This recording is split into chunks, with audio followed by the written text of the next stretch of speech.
Happy day 44.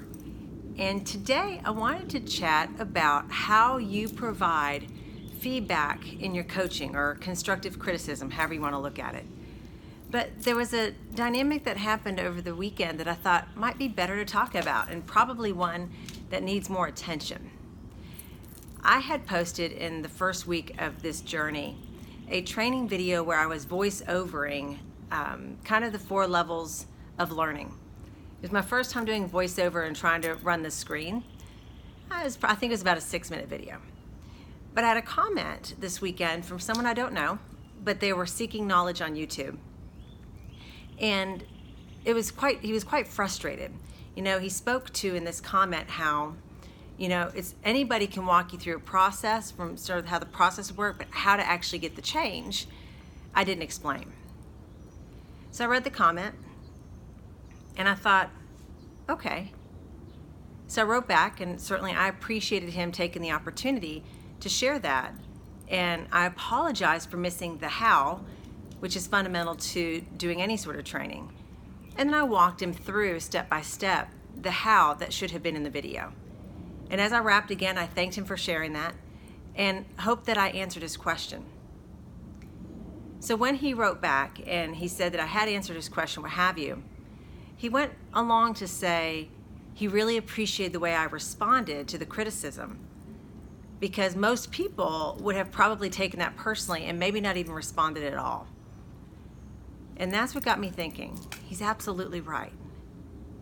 As a leader, you have to be open to receive constructive criticism and feedback from those who report to you as easily or as well as you are open and willing to give it to them. True collaboration within a team doesn't happen unless it goes both ways. And as much as, you know, we would like to believe leaders that we're perfect, last time I checked, I couldn't split the waters. I know I'm not. You're not. Now, how do you know if your team's comfortable bringing you constructive criticism or feedback? Either 1, they do it, and in most scenarios, they don't. Or 2, if you ask them for feedback, they're honest and give you something that you could be even better. Now, how do you build the bridge? How do you bridge the gap if they're not comfortable doing that right now? And the first step I would say where I believe people started to become comfortable giving me feedback was when I would give direction in a leader role, and afterward realize that my decision in that moment was probably not the best decision. If I would have taken a few more minutes to think about it, I don't sweep it under the rug. You go back to that person, and I would genuinely apologize. If I made a decision that directly impacted their ability to do their job in the most productive, profitable way possible, I should own that, because that's what leaders do. Managers, now on the other hand, are going to sweep it under the rug. They did what they were supposed to do. They made a decision. May not, whether it was the best decision or not is not for that direct report to decide. They did what they were supposed to do and they made a decision.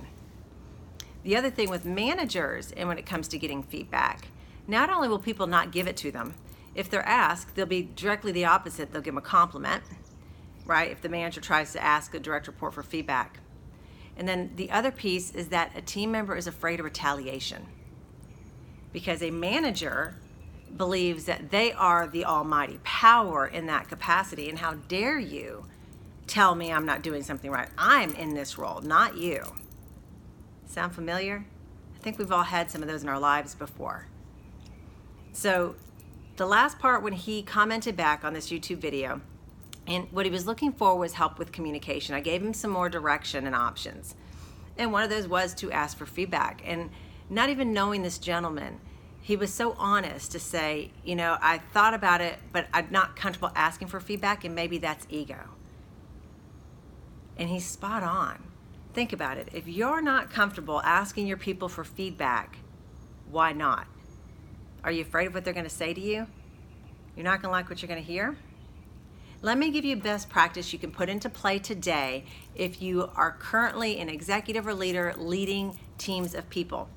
And that is a practice we have in coaching, which is called What Went Well, WWW, and Even Better If, EBIs. So when you want to go to a conversation and do some coaching or some constructive criticism, if you will, the first thing you should do is talk about what went well and really flush out what went well in that scenario. You share, they share. It is a collaboration of what went well. Then, once you flush out everything that went well, what might have gone even better if? Now, with the even better if, the person who's being coached is the one who needs to share first. So, Tanya, what could have been even better if? Oh gosh, that's a great question. I probably could have done X, Y, Z. Okay, great. What else? Let the team member flush out all their even better ifs first, because they may already have the answers. So you're trying to drill home something that they already know is redundant, right? Focus on the pieces where you can help them grow. I hope that this is something you will take to heart. Guys, it is an area that most leaders struggle with and managers never get.